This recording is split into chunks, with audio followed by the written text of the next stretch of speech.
The communal aspect of these roasting techniques was profound. Preparing a large earth oven or managing a spit-roasted animal was often a collective effort, requiring coordination and shared labor. The entire tribe might participate in gathering wood, digging the pit, or turning the spit. This shared endeavor strengthened social bonds and reinforced the importance of cooperation for survival. The resulting feast was a communal reward, a celebration of collective effort. Hey guys, tonight we're stepping back, way back, to a time before ovens with temperature controls, before neatly packaged cuts of meat, before even the concept of a kitchen as you know it. We're going to plunge into the ancient world, a primordial landscape where the air hums with the primal scent of wood smoke, the crackle of open flames, and the raw, intoxicating aroma of roasting flesh. Imagine yourself standing by a roaring fire, the heat washing over your face, the fat from a freshly killed beast sizzling and dripping into the embers, sending up plumes of fragrant smoke. This isn't a barbecue, this is survival. This is the brutal, beautiful beginning of how humanity learned to truly eat. Honestly, if you were dropped into this era, your modern palate would probably revolt, and your delicate digestive system might just stage a full-blown rebellion. So, before you get comfortable, take a moment to like the video and subscribe, but only if you genuinely enjoy what I do here. And, as always, let me know where you're listening from and what time it is for you. Now, dim the lights, maybe turn on a fan for that soft background hum, and let's ease into tonight's journey together. The brutal reality of these techniques was the constant exposure to smoke, heat, and the risk of burns. Ancient cooks didn't have protective gloves or modern ventilation. They worked directly with the raw elements, their hands and faces often stained with soot and sweat. It was a physically demanding and often dangerous job, but one that was absolutely essential for the well-being of the community. You find yourself in a world defined by raw power, by the constant dance between predator and prey. Life is a relentless pursuit of sustenance, and the very act of eating is a testament to your strength, your cunning, and your ability to harness the fundamental forces of nature. Here, in the ancient dawn of human history, the concept of good food isn't about flavor profiles or presentation. It's about calories, protein, and the transformative power of fire. As you step back from the ancient fire pit, leaving behind the ingenious tools and the patient cooks, you carry with you a profound appreciation for the brutal yet brilliant methods of ancient roasting. Good roasting wasn't about convenience. It was about mastery over fire, ingenious use of natural materials, and the relentless pursuit of sustenance. You've seen how sharpened sticks, heated stones, and carefully dug pits transformed raw flesh into life-giving meals, fueling the very dawn of civilization. It was a testament to human adaptability, where every sizzle and every char marked a step forward in our culinary journey. Before fire, your ancestors gnawed on raw meat, tough and difficult to digest, demanding immense energy just to break down. Imagine the sheer effort, the aching jaw, the constant risk of parasites.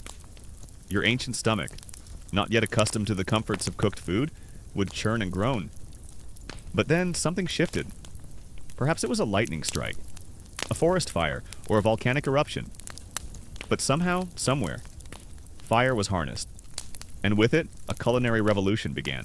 As the last wisps of smoke from the ancient fire pit curl into the night, and the echoes of ingenious roasting techniques fade, you now find yourself transported to the grand halls and open-air gatherings of ancient power. This is where roasted meat transcends mere sustenance and becomes a potent symbol, a declaration of status, wealth, and authority. You are about to witness how the brutal act of roasting was transformed into a lavish spectacle, fueling the banquets of kings, emperors, and chieftains, where every bite was a statement. You stand before a flickering blaze, its warmth a comforting embrace against the chill of the ancient night. This fire isn't just for warmth or light, it's your earliest, most powerful tool. It transforms the inedible into the delicious, the dangerous into the safe. You watch as a piece of freshly killed meat, perhaps from a wild boar or a deer, is carefully placed near the flames, or perhaps directly on glowing embers. The raw, bloody flesh begins to change. The surface sizzles, fat renders and drips, creating a mesmerizing hiss and a plume of aromatic smoke that carries the promise of a meal. Imagine stepping into a vast, echoing hall in ancient Mesopotamia. or a sun-drenched courtyard in classical Rome, or perhaps a tribal gathering under the vast African sky. The air is thick with the rich aroma of roasting animals. But here, the scale is immense. Not just a single rabbit on a stick, but entire oxen, multiple wild boars, or dozens of sheep turning slowly on massive spits over roaring fires. The sheer quantity of meat is staggering, a testament to the host's ability to command resources and labor. This isn't just a meal, it's a performance, a carefully orchestrated display of power. This is the birth of roasting. It's a brutal process. Yes, the animal has been hunted, perhaps cornered, fought, and finally brought down with crude spears or sharpened stones. You feel the weight of its still warm body, the coarse texture of its hide. The act of butchering is messy, visceral. You use flint knives, tearing and hacking, separating muscle from bone, organs from flesh. There's no delicate filleting here, no sterile cutting boards. This is a primal act, a direct connection to the source of your sustenance. The blood, rich and dark, stains your hands, a stark reminder of the life that has been taken to sustain your own. The preparation for such a feast was a brutal undertaking in itself. You see teams of butchers, their bodies glistening with sweat, expertly dismembering large animals. The meat, often from domesticated herds or successful large-scale hunts, would be prepared in enormous quantities. Imagine the rhythmic thud of axes splitting bone, the glint of sharpened knives, and the constant flow of blood as carcasses are broken down into manageable portions for roasting. This was a messy, labor-intensive process, requiring strength, skill, and a complete lack of squeamishness. But then, the fire. It's a magical transformation. The intense heat denatures proteins, making the meat tender and easier to chew. It breaks down tough connective tissues, releasing rich, savory flavors. The surface caramelizes, forming a delicious, smoky crust. This browning, known as the Maillard reaction, creates hundreds of new flavor compounds, turning a bland piece of flesh into something truly irresistible. You smell the rich, roasted aroma, a scent that speaks of survival, of energy, of triumph.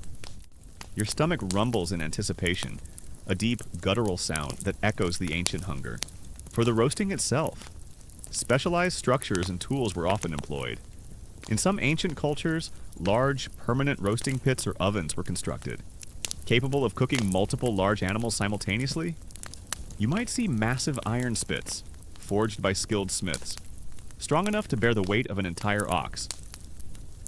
In other settings, particularly for nomadic groups or military campaigns, temporary but equally impressive roasting setups would be erected, demonstrating adaptability and resourcefulness. This is a common historical fact. Large-scale roasting operations were a hallmark of ancient power, requiring significant logistical planning and a dedicated workforce. The earliest forms of roasting were simple. You might impale a piece of meat on a sharpened stick and hold it over the flames, turning it slowly. Or perhaps you dig a pit, build a fire within it, let the embers die down, and then bury the meat, wrapped in leaves or clay, allowing the residual heat to cook it slowly and evenly. This pit roasting, a common historical fact, was practiced by ancient peoples across the globe, from the Americas to the Pacific Islands, demonstrating a universal understanding of fire's power.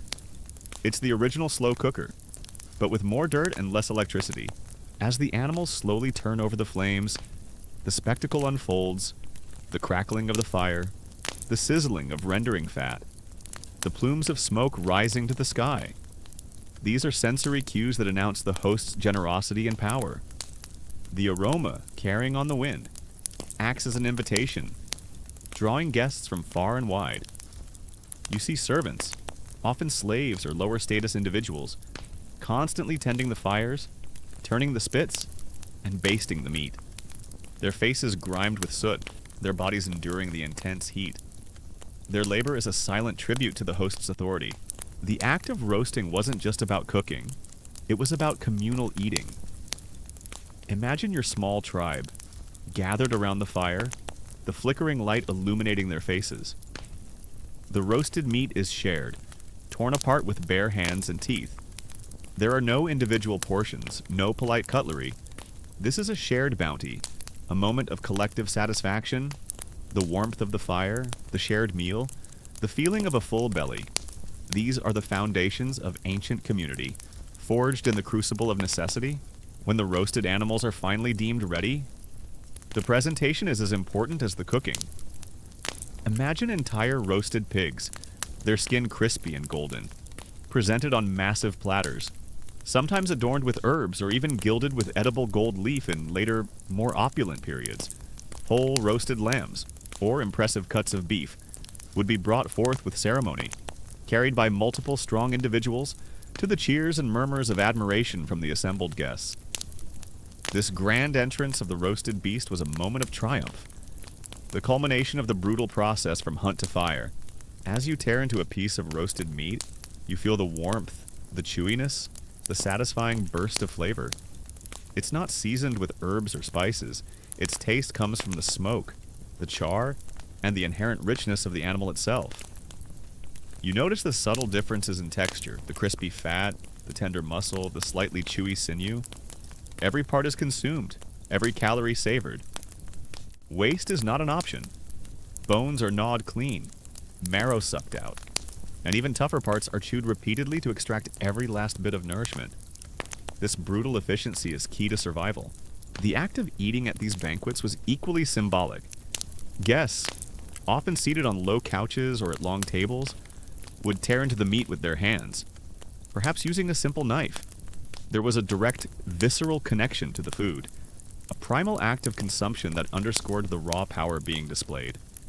The sharing of the meat, the communal tearing and eating, reinforced social bonds among the elite, cementing alliances and demonstrating camaraderie. The ability to roast meat gave your ancestors a profound evolutionary advantage. Cooked meat is more digestible, meaning your body can extract more nutrients and calories with less effort. This surplus energy could then be diverted to other vital functions, like brain development.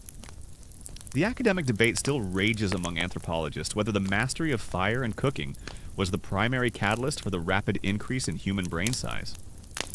Was it the spark that truly made us human? It's a fascinating thought, isn't it? The sheer abundance of meat at these feasts was a powerful statement of wealth. Meat, especially large quantities of it, was expensive to acquire and prepare.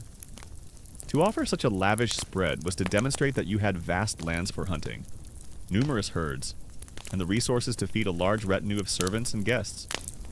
It was a clear message to rivals and allies alike. I am powerful.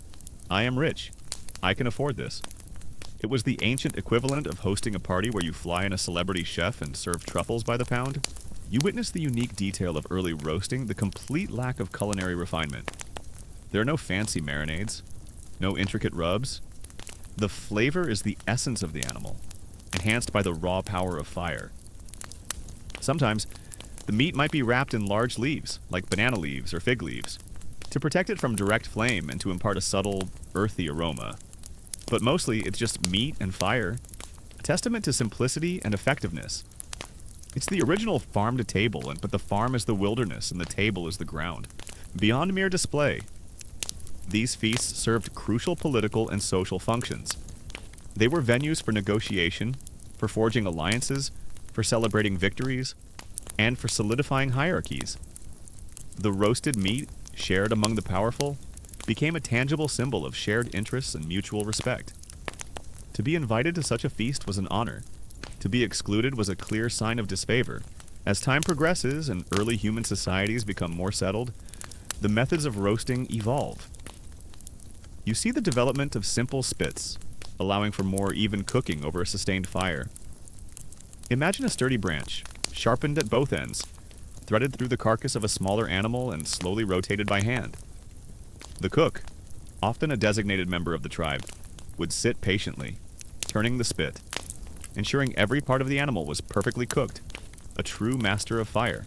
A unique detail about these ancient power feasts is the role of specific animals. In many cultures, certain animals held particular symbolic significance. For instance, in ancient Egypt, oxen were often sacrificed and roasted for grand religious festivals, symbolizing strength and fertility.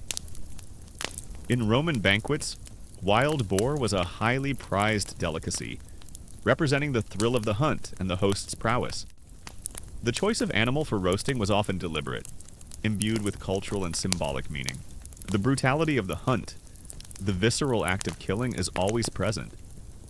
You see the fear in the animal's eyes, the struggle, the final gasp. This isn't a sanitized process. It's a direct confrontation with life and death, a necessary act for survival.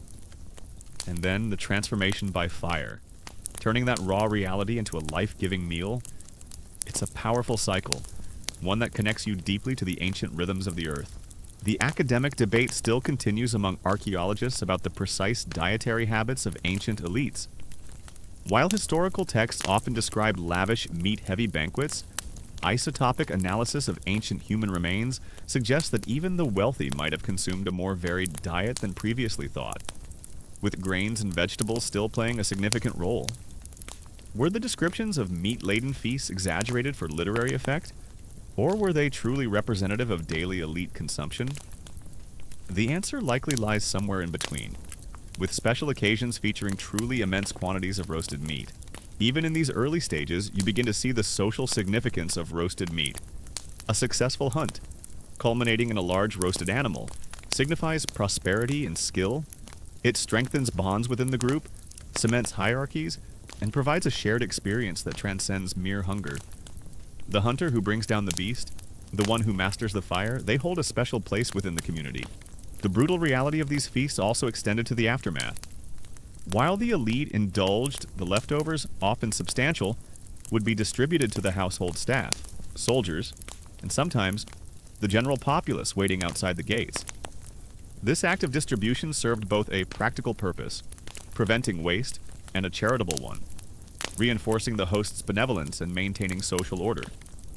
It was a way of demonstrating generosity while also managing the vast quantities of food prepared. The smell of roasting meat becomes a beacon, a signal across the landscape. It draws other members of the tribe, perhaps even rival groups, creating a complex interplay of attraction and caution. It's an advertisement of success, a declaration of a meal being prepared.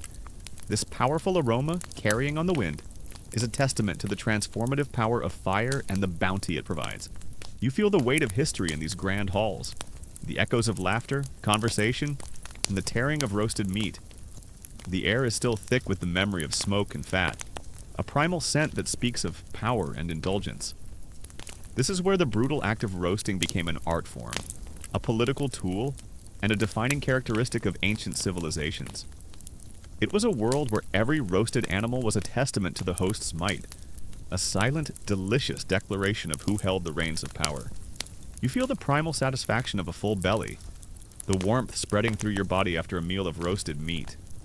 It's a deep, fundamental contentment, far removed from the fleeting pleasures of modern cuisine. This is food that fuels survival, food that builds strength, food that binds communities.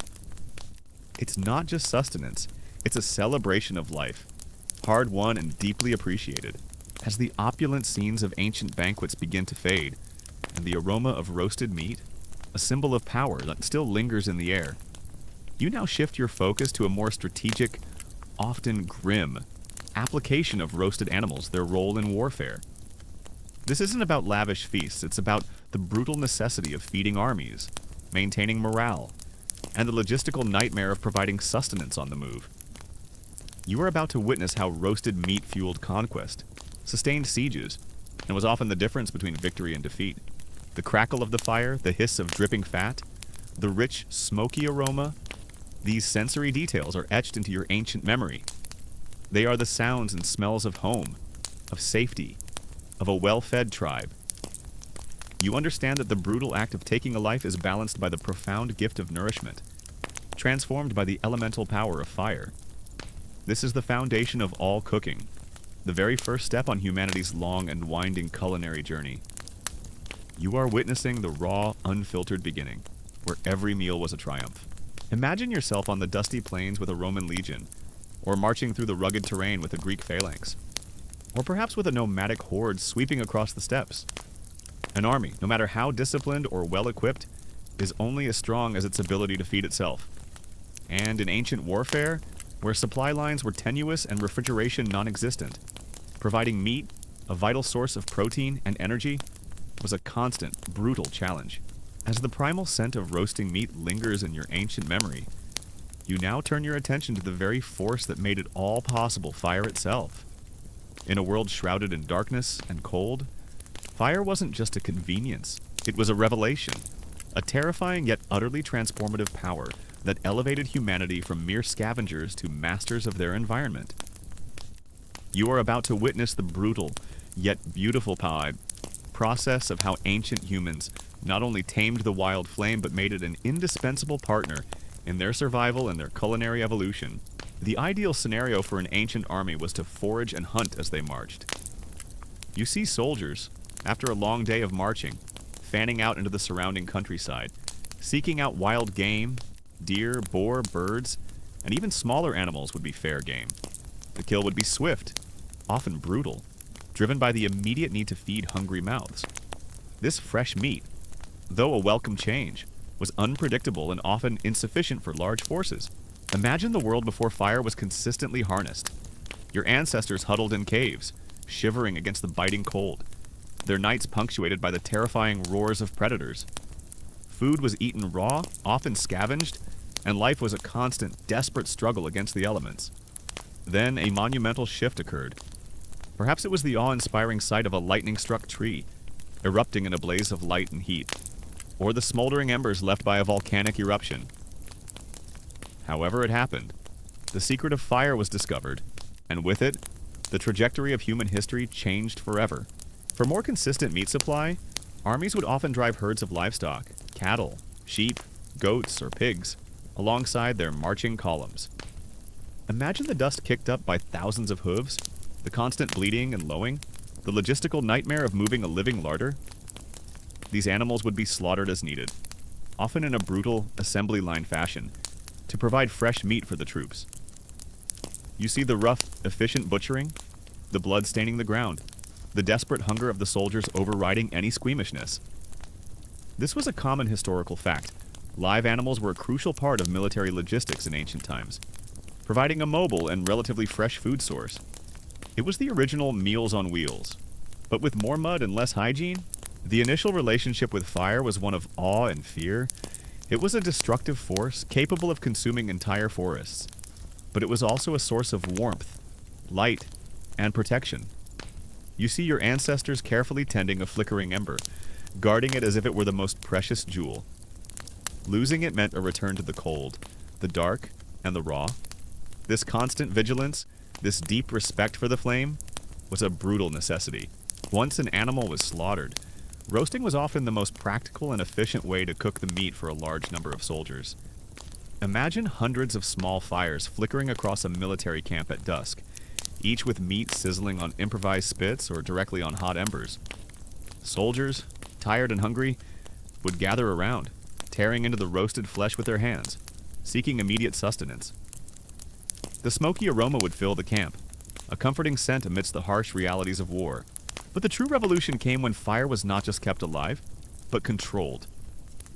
This wasn't a sudden discovery. It was a gradual, painstaking process of trial and error. You witness early humans experimenting with different types of wood, learning which burned hottest, which produced the least smoke. You see them carefully arranging kindling, coaxing a spark into a sustained flame. The mastery of friction, of striking flint against iron pyrite, or rapidly rubbing sticks together. And these were the ancient technologies that unlocked consistent access to fire. This is a common historical fact. The ability to make fire on demand, rather than just preserve it, was a monumental leap for early humans, granting them unprecedented control over their environment. It was the original on-demand service. But for warmth and cooking, the speed of roasting was crucial. Unlike boiling or stewing, which required large pots and more time, roasting could be done quickly and directly over an open flame, making it ideal for armies on the move or those needing to prepare food rapidly before or after a battle. This efficiency was a brutal necessity, as delays in feeding an army could lead to low morale, desertion, and even mutiny. With controlled fire came the ability to cook. And roasting, as you know, was the earliest and most direct application of this power to meat. Imagine the sheer wonder of seeing tough, raw flesh soften and transform over the flames. The heat not only made it easier to chew and digest, but it also killed off parasites and bacteria, making food safer to eat. This significantly reduced the risk of illness, allowing ancient populations to grow larger and healthier. It was the original food safety course taught by Mother Nature herself. During sieges, the situation became even more desperate and brutal. If an army was besieging a city, or if a city was under siege, food supplies would dwindle rapidly. Roasted animals, if available, became incredibly valuable. For the besieging army, successful foraging or raids on enemy territory for livestock were critical. For those trapped within a besieged city, any animal, horses, dogs, cats, even rats, might be slaughtered and roasted out of sheer desperation. You see the gaunt faces of the besieged, their eyes hollow with hunger, as they gnaw on whatever roasted morsel they can find? This is a unique detail. The extreme conditions of siege warfare often forced people to consume animals they would normally never consider food, highlighting the brutal lengths to which hunger could drive humanity. The fire pit became the heart of the ancient camp. Around it, stories were told, tools were fashioned, and, most importantly, food was cooked and shared. You feel the warmth radiating from the embers, a comforting presence that banished the chill and kept predators at bay. The flickering light dances on the faces of your tribe, creating a sense of community and security that was impossible in the pre-fire world. This communal gathering around the fire for meals was a fundamental aspect of early human social structures. The psychological impact of roasted meat on soldiers was immense. A hot, hearty meal of roasted meat provided not just calories, but a significant boost to morale. It was a tangible sign that their leaders were capable of providing for them, that their efforts were being rewarded. Imagine the difference between a cold, meager ration of dried grain and a warm, smoky piece of roasted meat after a grueling march or a fierce battle. It was a comfort, a moment of respite, and a reminder of home. A well-fed army was a fighting army. The process of preparing the fire for roasting was itself a brutal art. You needed to gather specific types of wood, often heavy, dense logs that would burn slowly and produce long-lasting embers. You might spend hours foraging for fuel, hauling it back to camp. Then, the careful construction of the fire itself, building a base, arranging the kindling, feeding the flames until they reached the perfect intensity for cooking. Too hot, and the meat would burn on the outside while remaining raw within. Too cool, and it would simply dry out without cooking properly. It required patience, observation, and an intimate understanding of the properties of wood and flame. The academic debate still continues among military historians about the precise impact of food logistics on the outcomes of ancient battles and campaigns. While strategic brilliance and tactical prowess were important, the ability to consistently feed an army, particularly with high-energy foods like roasted meat, was often a deciding factor. Many campaigns failed not due to enemy strength, but due to starvation and disease caused by inadequate provisions. Was it the sword or the spit that truly won the wars? It's a question that underscores the fundamental importance of food in military history. You observe the unique detail of how ancient cooks managed heat. They didn't have thermometers, but they had an intuitive understanding of the fire's temperature. They learned to move meat closer or further from the flames, to pile up or spread out embers, to use stones to retain and radiate heat. Sometimes they would dig a pit, build a fire in it, let it burn down to coals, and then place the meat directly on the hot embers, perhaps covered with earth and leaves to create an ancient oven. This method, known as pit cooking or earth oven cooking, allowed for slow, even roasting, particularly for larger cuts of meat or entire animals. It was the ultimate set-it-and-forget-it meal, but with much more digging. Beyond direct consumption, roasted animals also played a role in military rituals. Successful campaigns might be celebrated with grand feasts where captured livestock were roasted and shared, symbolizing victory and bounty. These feasts reinforced the bonds between soldiers and leaders, and served as a powerful display of strength to defeated enemies. The academic debate still continues among archaeologists and anthropologists about the precise timeline and spread of controlled fire use among early hominids. While evidence suggests sporadic fire use as far back as 1.5 million years ago, the consistent and widespread mastery of fire for cooking purposes is often linked to the emergence of Homo erectus, and later, Neanderthals and early modern humans. Was it a single discovery, or did different groups independently learn to harness the flame? The answers remain elusive, lost in the mists of prehistory. The brutal reality of feeding an army meant that waste was not an option. Every part of the slaughtered animal would be utilized. Bones would be picked clean, marrow extracted, and even tough sinews might be chewed for sustenance. The efficiency of ancient military cooks, often working under immense pressure and with limited resources, was remarkable. They were masters of improvisation, turning whatever was available into a palatable meal. The smoke produced by the roasting fire was more than just an aroma. It was a vital part of the preservation process. As the meat cooked, the smoke infused it, adding flavor and acting as a natural antimicrobial agent. This rudimentary smoking process helped to extend the shelf life of cooked meat, a crucial advantage in a world without refrigeration. Imagine the rich, smoky taste, a flavor that spoke of safety and longevity. You feel the exhaustion of the march, the tension of battle, and then the profound relief of gathering around a fire, tearing into a piece of roasted meat. It's not a gourmet experience, it's a primal satisfaction, a direct connection between effort and reward. The smoke stings your eyes, the fat drips onto your hands, but the warmth and energy it provides are invaluable. Fire also provided a psychological comfort. The dancing flames, the warmth, the feeling of being protected from the unseen dangers of the night. These were profound benefits that went beyond mere physical needs.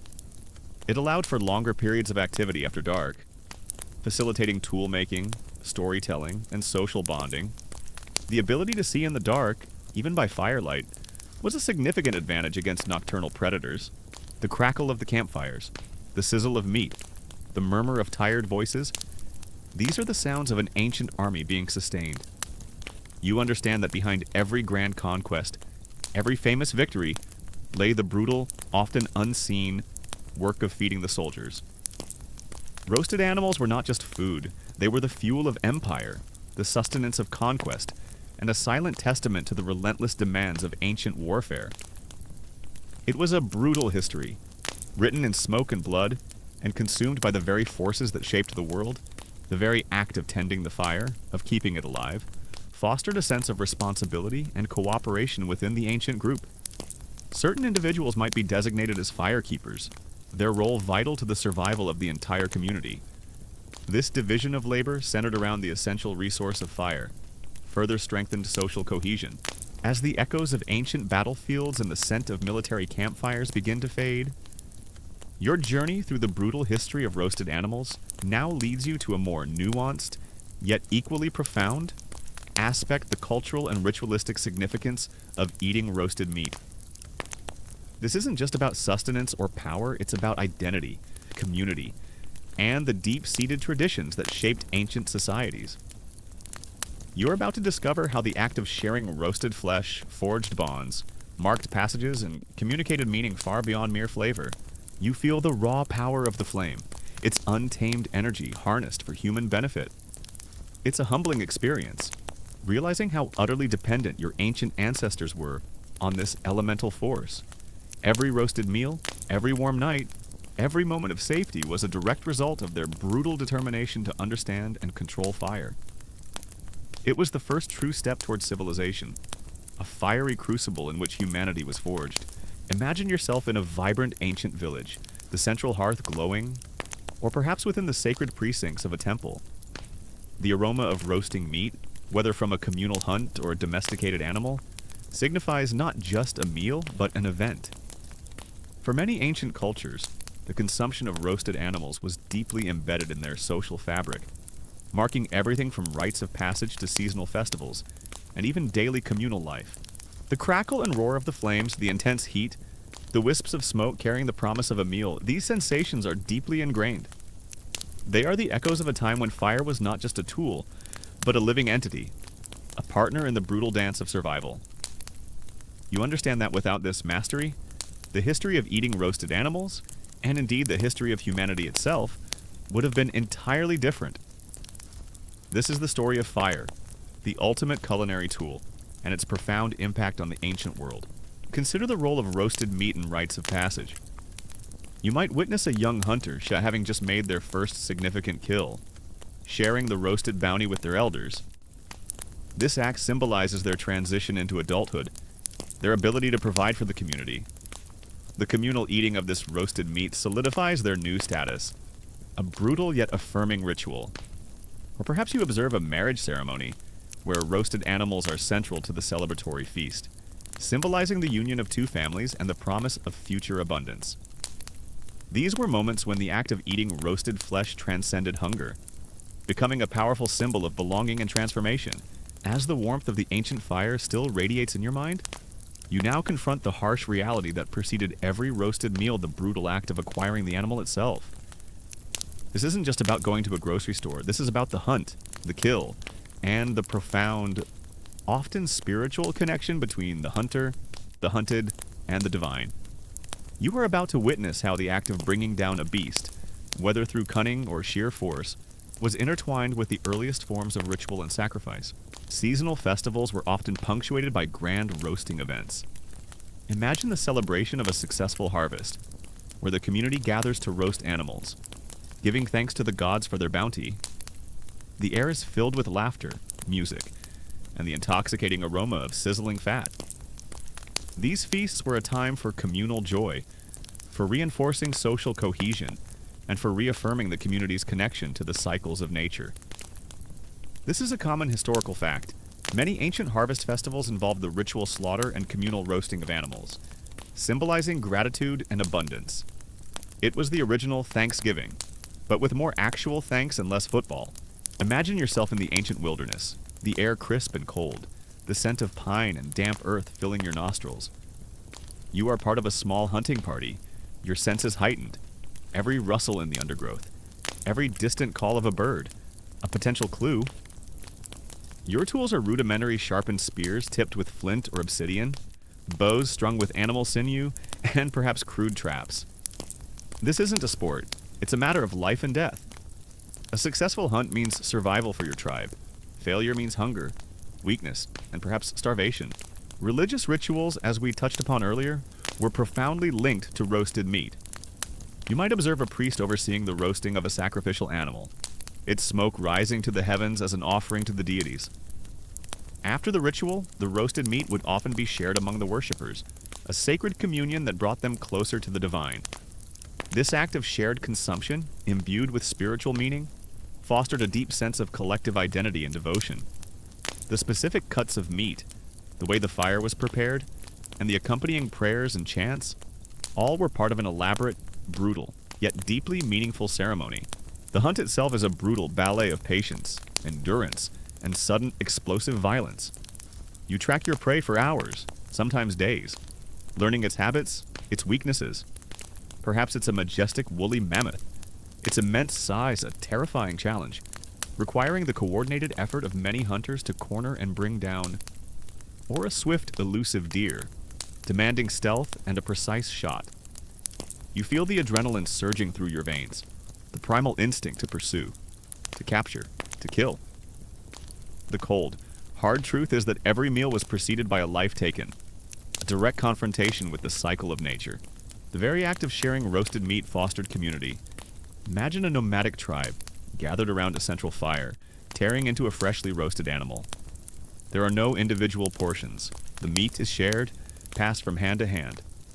This communal eating reinforces bonds, strengthens trust, and ensures that everyone, regardless of their role in the hunt, receives sustenance.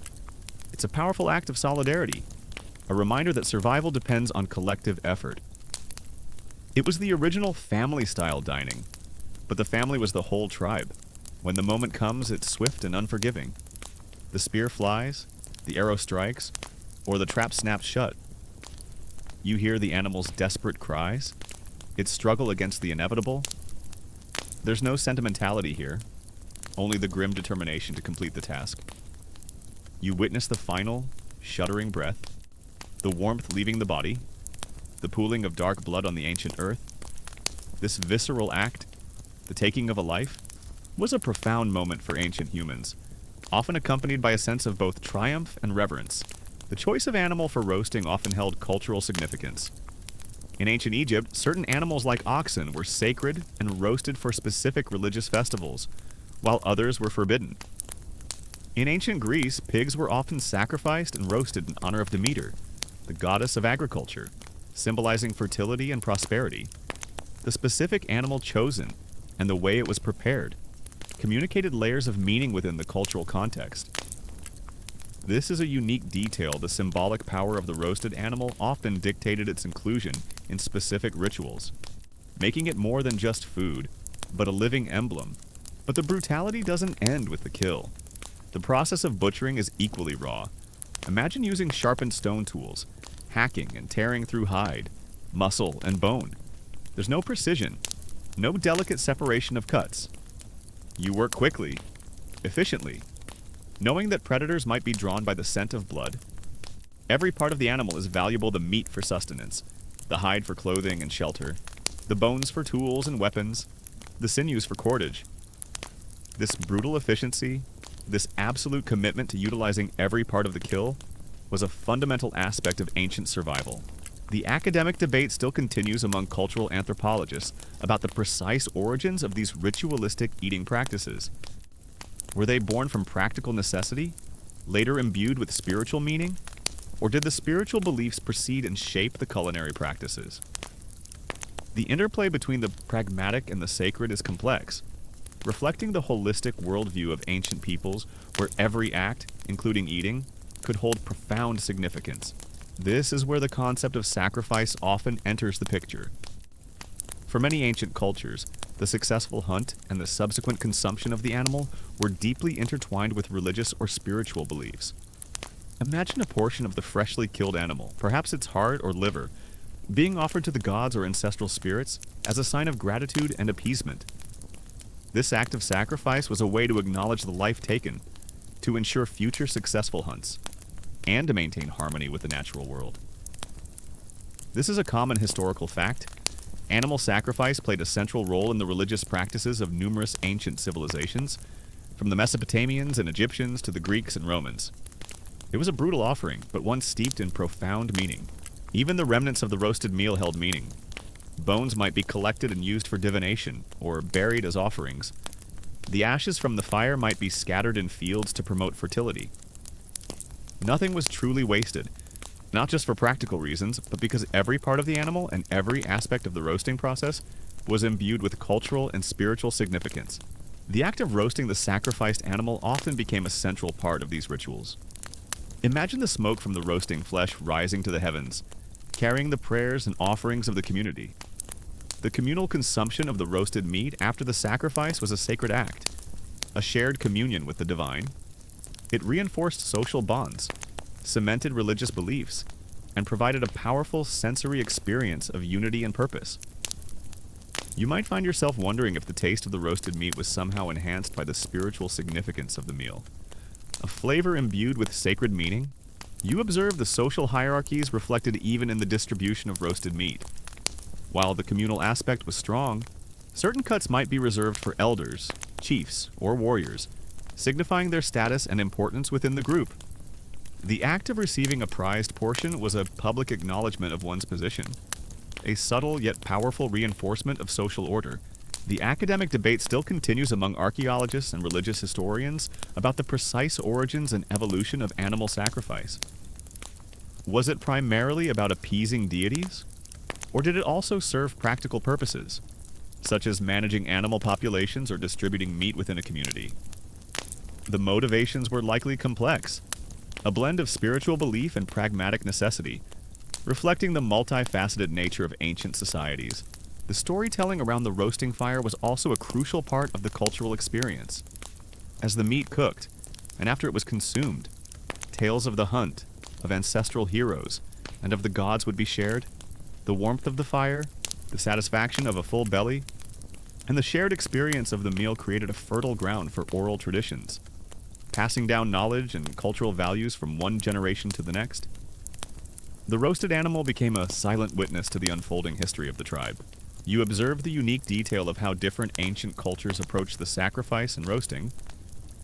In some societies, only specific animals were deemed suitable for sacrifice, chosen for their purity or symbolic significance. In others, the method of killing, the specific cuts of meat offered, and the way the fire was prepared were all dictated by elaborate rituals. Imagine the meticulous preparation, the chanting, the solemn procession, all leading to the brutal yet sacred act of offering. This wasn't just a meal, it was a profound religious ceremony. You feel the deep resonance of these ancient rituals, the sense of connection to something larger than yourself.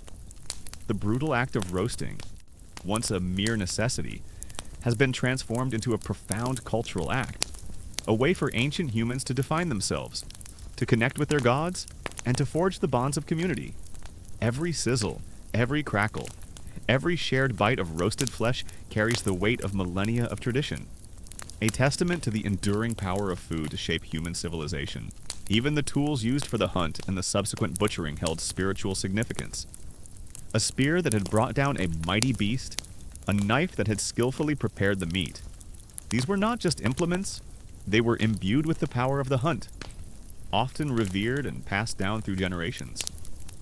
They were extensions of the hunter's will, instruments of both brutality and sustenance. As the profound cultural resonance of ancient roasting rituals gently fades into the quiet hum of the night, your journey through the brutal history of eating roasted animals now brings you to a stark, yet equally vital aspect, the ancient commitment to waste nothing. In a world where every calorie counted, where scarcity was a constant threat, and where the line between life and death was often drawn by the availability of sustenance, the concept of the rest, every sinew, every bone, every organ, was not just about efficiency, it was about survival, ingenuity, and a deep, inherent respect for the life that had been taken. You are about to discover how ancient peoples, with brutal pragmatism, utilized every single part of a roasted animal, transforming what you might discard into vital nourishment, tools, and even objects of spiritual significance. The psychological impact of the hunt and sacrifice was immense. It fostered courage, discipline, and a deep understanding of the natural world. It taught ancient humans about the interconnectedness of life and death, about the constant cycle of consumption and renewal. The raw power of the hunt, followed by the transformative power of fire, created a profound sense of accomplishment and gratitude. Imagine the scene after a successful hunt and a communal feast around the ancient fire. The prime cuts of roasted meat have been consumed, the initial hunger sated, but the animal is far from exhausted. What remains is a testament to its former life and a treasure trove of resources waiting to be unlocked. You see the bones, gnawed clean but still holding precious marrow. You see the tough connective tissues, the organs, the hide, the sinews, all parts that, to a modern eye, might seem unappetizing or useless. But to your ancient ancestors, these were not leftovers, they were opportunities. You feel the ancient earth beneath your bare feet, the weight of the spear in your hand, the thumping of your heart as you pursue your prey. You experience the exhilaration of the kill, the grim satisfaction of providing for your tribe. And then the solemnity of the sacrifice, the shared meal around the fire, the taste of roasted flesh imbued with spiritual meaning. This is the brutal history of eating roasted animals, a story of survival, ritual, and the deep, enduring connection between humanity and the wild. The most immediate and obvious rest was the marrow within the bones. After the meat was stripped away, the bones would be cracked open, often with a heavy stone or a bone hammer. Imagine the satisfying crack as the bone yields, revealing the rich, fatty marrow within. This soft, nutrient-dense substance was highly prized, a concentrated source of calories and fats, essential for energy in a demanding environment. You watch as hands, stained with grease and soot, eagerly scoop out the creamy marrow, savoring every bit. This is a common historical fact. Marrow was a highly valued food source for early humans, providing crucial nutrients that were difficult to obtain elsewhere in their diet. It was the original bone broth, but you ate the concentrated good stuff directly. As the echoes of the ancient hunt and the solemnity of sacrifice begin to fade, you now shift your focus to the remarkable journey of the animal itself. From its wild, untamed existence to its final, transformative moment on the ancient spit, or within the earth oven. This is the story of how raw flesh, once pulsating with life, became the sustenance that fueled ancient civilizations, a testament to human ingenuity and the brutal realities of turning wild bounty into a meal. Beyond immediate consumption, bones had numerous other uses. Once cleaned, larger bones could be fashioned into tools. Imagine a long bone, sharpened at one end, becoming a formidable spear point, or a flatter bone, scraped and smoothed, serving as a rudimentary knife or scraper for processing hides. Smaller bones could be carved into needles for sewing, fish hooks for fishing, or even decorative ornaments. You see the patient, painstaking work of shaping and polishing these bone tools, transforming a discarded part of an animal into an essential implement for survival. This brutal efficiency and resource utilization was a hallmark of ancient technology. Imagine the animal. Perhaps a magnificent wild ox, a swift gazelle, or a plump wild fowl, living its life in the ancient landscape. It roams freely, grazes on wild grasses, drinks from pristine streams, and follows the rhythms of nature. Its muscles are lean and strong, its senses sharp, honed by the constant need for survival. This animal embodies the untamed wilderness, a powerful force of nature. You feel the cool breeze on your face, hear the rustle of leaves, and catch the faint scent of the animal in the distance. A creature of pure instinct. The hide of the animal, once stripped away, was far from waste. It was a vital resource for clothing, shelter, and containers. Imagine the laborious process of preparing a hide, scraping away flesh and fat with stone tools, stretching it, treating it with natural substances like animal brains or smoke to make it pliable. The prepared hide would then be cut and sewn with bone needles and animal sinew, becoming warm cloaks, sturdy shelters, or even watertight bags. You feel the rough texture of the hide, the warmth it provides, a direct connection to the animal that once wore it. Then comes the hunt. As we've explored, the brutal pursuit, the cunning traps, the final decisive blow. The life force drains away, and the animal, once a vibrant part of the ecosystem, becomes a resource. This transition from living creature to raw material is the first step in its journey to the ancient table. There's no processing plant, no sterile environment. The transformation begins immediately, under the open sky, often surrounded by the very wilderness it once inhabited. Sinews and tendons. The tough, fibrous tissues connecting muscle to bone were also incredibly valuable. Once dried, these could be separated into strong, resilient fibers. Imagine them being twisted and braided into incredibly strong cordage for bows, fishing lines, or binding materials. This natural twine was essential for countless tasks, from constructing traps to building shelters. It was the original natural fiber, stronger than any synthetic material your modern world could offer. The immediate aftermath of the kill involves the crucial process of butchering. You witness the ancient hunters, their hands stained with blood, expertly disassembling the carcass with flint knives and bone tools. There's an efficiency born of necessity and generations of accumulated knowledge. The hide is carefully removed, destined for clothing or shelter. The internal organs are extracted, some consumed immediately, others discarded or saved for specific purposes. The meat is separated from the bone, often in large primal cuts, reflecting a practical approach rather than a desire for delicate portions. This is a common historical fact. Ancient butchery was driven by maximizing yield and minimizing waste, with every part of the animal considered valuable. It's the original nose-to-tail philosophy, but without the artisanal charcuterie boards.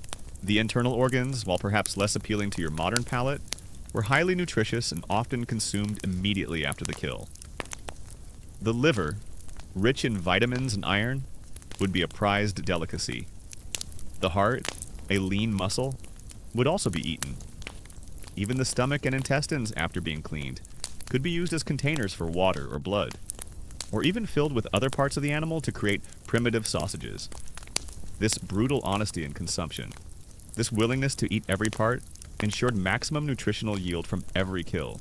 Once butchered, the journey to the fire begins. For smaller animals, like rabbits or birds, they might be carried whole, perhaps strung on a stick. Larger cuts of meat from bigger game would be hauled back to the camp, often a strenuous and communal effort. Imagine the smell of fresh meat, still warm, attracting flies in the watchful eyes of scavengers. Speed and efficiency are paramount to prevent spoilage and theft. Blood, often drained during the butchering process, was also utilized. In some cultures, it might be consumed fresh or mixed with grains and cooked into a nutritious pudding or bread. It was a vital source of iron and protein, especially in times of scarcity. You see the dark, rich liquid, not as something to be feared, but as a life-giving fluid. Upon arrival at the camp, the preparation for roasting commences. There's no elaborate marinating or seasoning at this stage. The focus is on getting the meat ready for the fire. Sometimes the meat might be rinsed with water from a nearby stream, or simply wiped clean. For larger animals, the carcass might be partially deboned to make it easier to handle on a spit. You see the raw, glistening flesh ready for its fiery transformation. Even the fat rendered during the roasting process was carefully collected. Imagine the glistening pools of rendered fat, scooped up and stored in animal bladders or rudimentary containers. This fat was a crucial source of energy, particularly important in cold climates. It could be eaten directly, used to enrich other foods, or even mixed with pigments to create paints for cave art or body decoration. This is a unique detail. The fat from roasted animals wasn't just for eating. It was a versatile raw material for art and survival. The placement of the meat on the fire or within the earth oven is critical. For spit roasting, a sturdy branch or a specially crafted wooden spit would be threaded through the animal or a large cut of meat. Imagine the effort of rotating a heavy carcass over an open flame for hours, ensuring even cooking. This often required a dedicated individual, patiently turning the spit, adjusting its height, and managing the intensity of the fire. The cook's skill was paramount in preventing the outside from charring while the inside remained raw. The academic debate still continues among archaeologists about the extent to which ancient humans fully processed and utilized animal carcasses.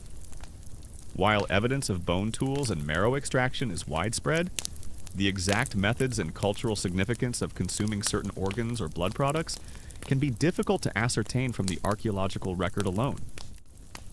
However, the overwhelming evidence points to a profound commitment to zero waste.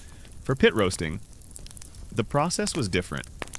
A pit would be dug, a fire built within it, and allowed to burn down to hot embers. The meat, sometimes wrapped in large leaves like banana leaves or fig leaves, depending on the region or encased in clay, would then be carefully placed on the embers, covered with more hot stones and earth. This created a sealed, natural oven, allowing the meat to cook slowly and evenly, often for many hours. This method was particularly effective for large, tough cuts, tenderizing them beautifully. It's the ultimate slow cooking method. Perfected over millennia, the sheer ingenuity of ancient peoples in utilizing every part of the animal is humbling. They didn't have the luxury of discarding what they deemed unappetizing. Every part had a purpose. Every scrap contributed to survival. This brutal pragmatism shaped their relationship with the natural world, fostering a deep understanding of interconnectedness and resourcefulness. As the roasting progresses, the transformation is remarkable. The raw, bloody flesh gradually turns a rich brown, then a deeper, caramelized hue. The fat renders, sizzling and dripping into the flames, creating plumes of aromatic smoke that infuse the meat with a distinctive flavor. The heat breaks down tough connective tissues, making the meat incredibly tender and juicy. The surface develops a delicious, slightly charred crust, adding textural complexity.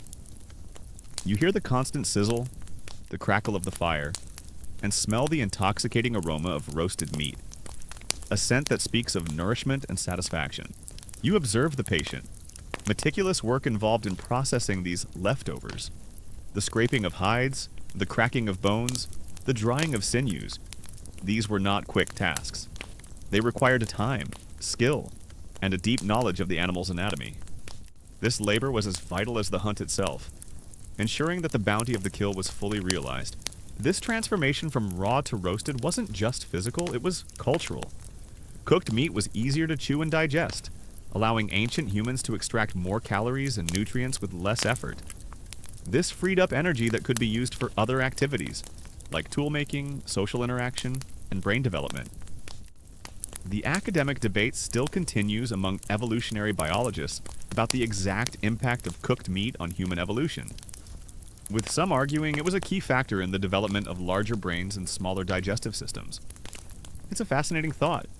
Did your ancestors' love for a good roast literally make them smarter? The spiritual significance of these remnants also cannot be overlooked. As we discussed earlier, the bones might be used for divination or buried as offerings. The ashes from the roasting fire, imbued with the essence of the consumed animal, might be scattered in fields to promote fertility or used in other rituals. The animal's spirit, in a sense, continued to provide even after its physical consumption. You observe the unique detail of how different parts of the animal were handled.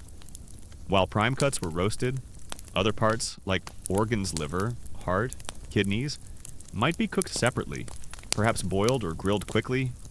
Bones would be gnawed clean, and then often cracked open to extract the nutrient-rich marrow. A highly prized delicacy. Nothing was wasted. The brutal reality of the hunt was followed by an equally brutal efficiency in consumption. You feel the ancient wisdom in this approach, a profound respect for the life taken, manifested in the complete utilization of its physical form. It's a stark contrast to your modern world of excess and waste. A brutal reminder of a time when every resource was precious. The scent of rendered fat, the feel of a bone tool in your hand, the taste of rich marrow. These sensations connect you to a past where survival depended on absolute efficiency. The communal aspect of eating the roasted animal was profound. Once cooked, the meat would be torn apart with bare hands, shared among the tribe. There were no individual plates or cutlery. The sharing of the roasted bounty was a fundamental act of community, reinforcing bonds and ensuring everyone received sustenance.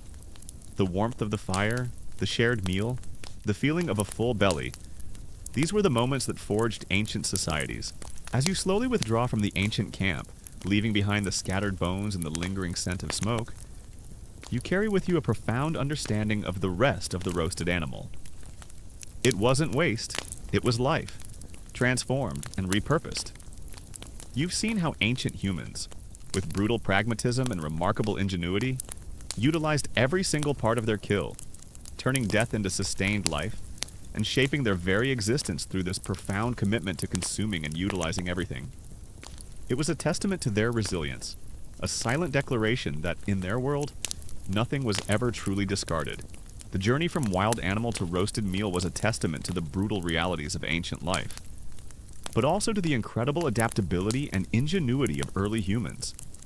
It was a cycle of life and death, transformed by the elemental power of fire into the very fuel of civilization. Every bite of roasted meat carried the story of the hunt, the skill of the butcher, and the mastery of the flame. It was a culinary journey that shaped humanity itself, as the ancient camp fades into a whisper, and the profound commitment to waste nothing echoes in your mind. You now leap forward through millennia, landing squarely in your own time. But the journey isn't over. You're about to discover that the brutal, elemental history of eating roasted animals hasn't vanished into the mists of time. Its legacy is woven into the very fabric of your modern culinary landscape, influencing everything from your backyard barbecue to your holiday feast. The ancient fires still burn, albeit in different forms, shaping your tastes and your traditions in ways you might never have imagined. As the rich, smoky aroma of roasted flesh still tantalizes your senses, your attention now shifts from the raw power of the hunt and the transformative magic of fire to the ingenious, albeit brutal, methods and tools ancient humans devised to perfect their roasting techniques. This isn't about fancy kitchen gadgets. It's about sharpened sticks, heated stones, and the sheer force of human ingenuity applied to the most fundamental of tasks, cooking meat. You are about to witness the evolution of ancient culinary engineering, born from necessity and refined over millennia. Imagine walking into your own kitchen, or stepping out onto your patio where a grill sizzles.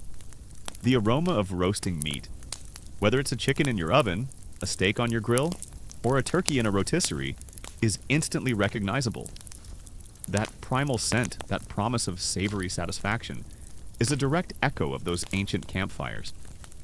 The fundamental principle is applying dry heat to meat to transform its texture and flavor remains unchanged. You are, in essence, participating in a ritual that began millions of years ago, a culinary inheritance passed down through countless generations. Imagine yourself standing in an ancient camp, the central fire pit glowing with embers. Around you, the landscape is dotted with the raw materials of ancient technology, sturdy branches, smooth stones, and perhaps some clay from a nearby riverbed. Your ancestors, driven by hunger and a burgeoning intellect, began to experiment. How do you cook a large animal evenly? How do you keep the meat from burning while ensuring it's cooked through? These were the questions that sparked innovation. Consider the modern barbecue, and you meticulously arrange charcoal or ignite gas burners, seeking that perfect, even heat. You place cuts of meat on a grate, watching as the surface sizzles and browns, fat dripping into the flames, creating that characteristic smoky flavor. This is a direct descendant of the ancient hot stone cooking and rudimentary grilling over embers. The backyard barbecue, a symbol of leisure and celebration in your world, is a direct callback to the communal feasts around an ancient fire pit. The shared experience, the smoky aroma, the tearing into tender meat, it's all there. A primal echo in a modern setting. You might even joke about it being caveman cooking, but you're closer to the truth than you realize. The most basic and perhaps earliest tool for roasting was the simple stick. You see a hunter, perhaps you yourself, sharpening a sturdy branch with a flint knife, creating a makeshift skewer. A smaller animal, like a rabbit or a bird, is impaled on this stick and held directly over the flames. Slowly turn to ensure all sides cook. The heat is intense. The smoke stings your eyes, but the promise of a meal keeps you focused. This direct method, while effective for small game, was labor-intensive and prone to uneven cooking, often resulting in charred exteriors and raw interiors. It was the original stick-to-it method, but with more actual sticks. Then there's the rotisserie, a common sight in your grocery stores or specialized restaurants. Chickens, ducks, or larger cuts of meat turn slowly on a motorized spit, their skin crisping to a perfect golden brown, their juices basting the meat as it cooks. This is the direct evolution of the ancient spit roasting technique, perfected with modern mechanics. No longer do you need a dedicated person patiently turning a wooden branch for hours. Technology has automated the ancient art. But the goal is the same: even cooking, tender meat, and that irresistible crispy exterior. As techniques evolved, so did the tools. The development of the spit was a major leap forward. Imagine a longer, thicker branch, carefully carved and smoothed, perhaps with notches to hold the meat more securely. For larger animals, like deer or wild boar, 2 sturdy upright posts would be driven into the ground on either side of the fire, with the spit resting across them. This allowed the animal to be suspended over the heat, rotating slowly. The rotation was often done manually, a tireless task performed by a designated cook or a series of individuals, ensuring that the heat penetrated evenly and the fat rendered perfectly. This constant turning was crucial for achieving that coveted crispy skin and tender interior. This is a common historical fact. The spit was a fundamental roasting tool across many ancient cultures, allowing for efficient cooking of larger animals. Even your conventional oven, with its precise temperature controls and enclosed environment, owes a debt to ancient ingenuity. The earth oven, that ingenious pit dug into the ground, lined with hot stones, and sealed with earth, was the original convection oven. It created a consistent, moist heat that slowly cooked tough cuts of meat to tender perfection. Your modern oven, a marvel of engineering, simply provides a more convenient and controlled version of that ancient principle. You set a temperature, press a button, and trust that the technology will deliver the same transformative power that your ancestors achieved through brute force and intuition. For even larger game, or for communal feasts, multiple spits might be employed, or a more elaborate roasting setup created. You might see a whole ox or a mammoth leg slowly turning over a massive fire pit. The sheer scale of the operation, a testament to the community's resources and coordination. The air would be thick with the scent of roasting meat, a powerful aroma that could carry for miles, signaling a successful hunt and a bountiful meal. The cultural significance of roasted meat also persists. Think of your major holidays: Thanksgiving with its roasted turkey, Christmas with its roasted ham or beef, Sunday roasts that bring families together. These are not just meals, they are celebrations, moments of communal gathering, and symbols of abundance and tradition. This echoes the ancient feasts that marked successful hunts, seasonal transitions, and religious ceremonies. The act of sharing a large, roasted animal still signifies prosperity and the strengthening of social bonds. It's a powerful, unspoken language of togetherness, passed down through the ages. Beyond the open spit, ancient humans also mastered various forms of oven roasting. One of the most widespread and effective was the earth oven, or pit oven. Imagine digging a deep pit in the ground, lining it with stones, and building a roaring fire within. The stones would absorb and retain the immense heat. Once the fire burned down to hot embers, the ashes would be cleared, and the meat, often wrapped in large, moisture-retaining leaves like banana leaves in tropical regions, or thick cabbage leaves elsewhere or encased in a protective layer of clay, would be carefully placed on the hot stones. The pit would then be covered with more hot stones, earth, and sometimes a layer of insulating leaves, sealing in the heat and moisture. This created a slow, even cooking environment, perfect for tenderizing tough cuts of meat and ensuring thorough cooking without charring. It was the original slow cooker, but with more digging and less electricity. The flavor profile itself is a legacy. That deep, savory, umami taste of roasted meat, combined with the subtle smokiness from charring or wood, is deeply ingrained in the human palate. Your ancestors developed a preference for these flavors because cooked meat was safer and more nutritious. This evolutionary preference still guides your tastes today. The crispy skin, the tender interior, the rich, rendered fat. These are the hallmarks of good food that transcend millennia. You might even find yourself craving that slightly charred edge, a primal instinct for the deliciousness created by fire. This pit roasting method was particularly brutal in its preparation. The effort involved in digging the pit, gathering and heating the stones, and then carefully burying the meat was immense. But the reward was a perfectly cooked, incredibly tender piece of meat, infused with earthy flavors from the leaves and the slow heat. You can almost taste the subtle sweetness and smokiness that would permeate the flesh, a flavor born from the very earth itself. However, the brutality of the process has largely been removed. You don't hunt the animal, you don't butcher it yourself, you don't tend to fire for hours on end. The modern meat industry, with its massive scale and efficiency, has sanitized the process, disconnecting you from the raw realities of life and death that were central to ancient eating. You buy prepackaged cuts, often without a thought for the animal's journey from field to plate. This convenience, while undeniably beneficial, has also led to a loss of the direct, visceral connection your ancestors had to their food. Another technique involved using hot stones directly. Imagine heating large, flat stones in a fire until they glowed red.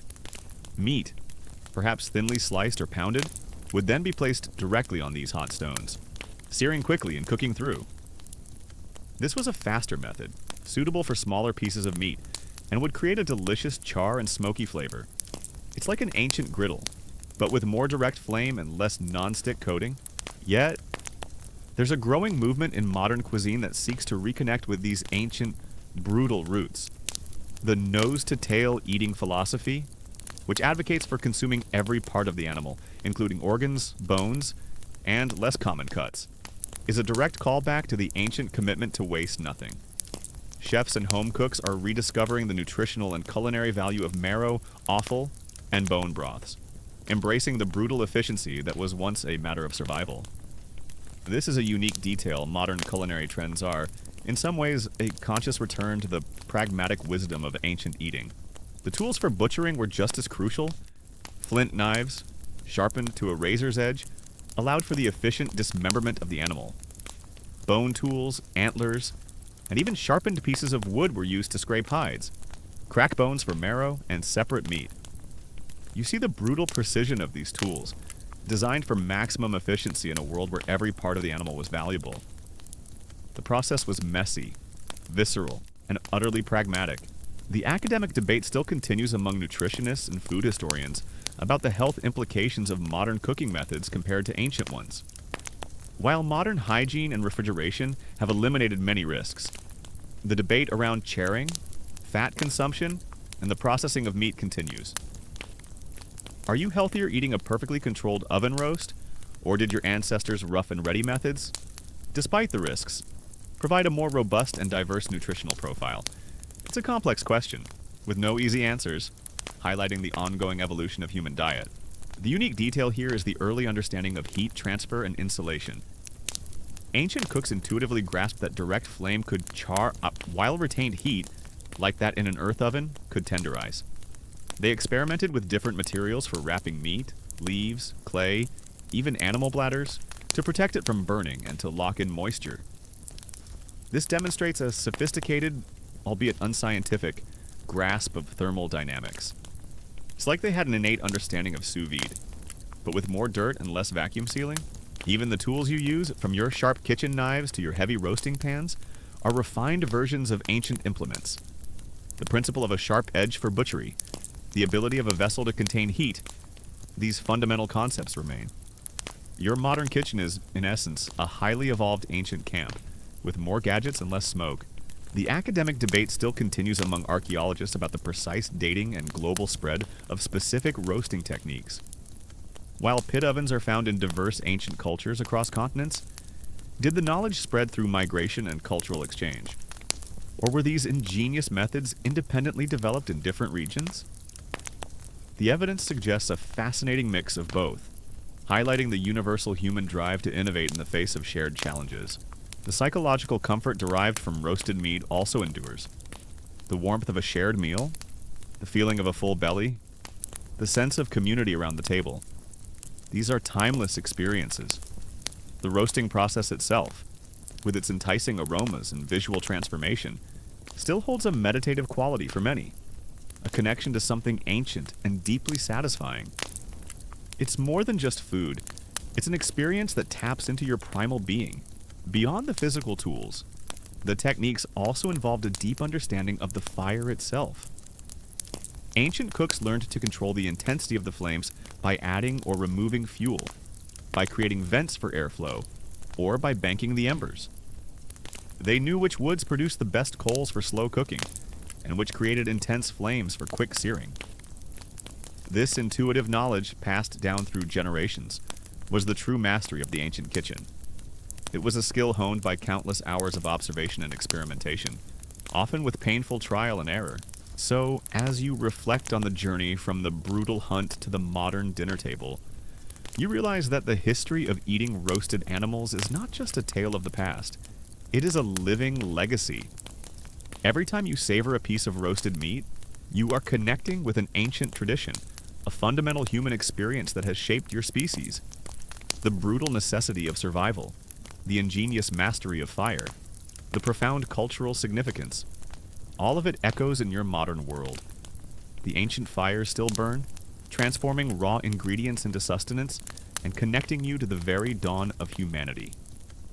Now, as the last echoes of the brutal history of ancient barbecues fade into the silence of the night, and the scents of primitive feasts gently settle, allow yourself to truly relax. The crackling of the fire, the smell of smoke, and the images of meals shared around the hearth all recede into the soft darkness. You have traveled through a world where food was survival, power, ritual, and an integral part of human development. Let the images of hunted animals, tamed fires, and meaningful feasts dissolve into the deep comfort of the space around you. Your thirst for knowledge has been quenched, and the stories of the past are woven into the tapestry of your dreams. There is nothing left to do but let your mind quiet, your breathing deepen, and your body sink into the deep peace of sleep. History told, journey complete. You might also see the use of simple racks or grates made from green wood, placed over the embers to cook smaller pieces of meat or fish. The green wood would resist burning for a time, allowing the meat to cook evenly without direct contact with the flames. This was a precursor to your modern barbecue grill, but with more splinter potential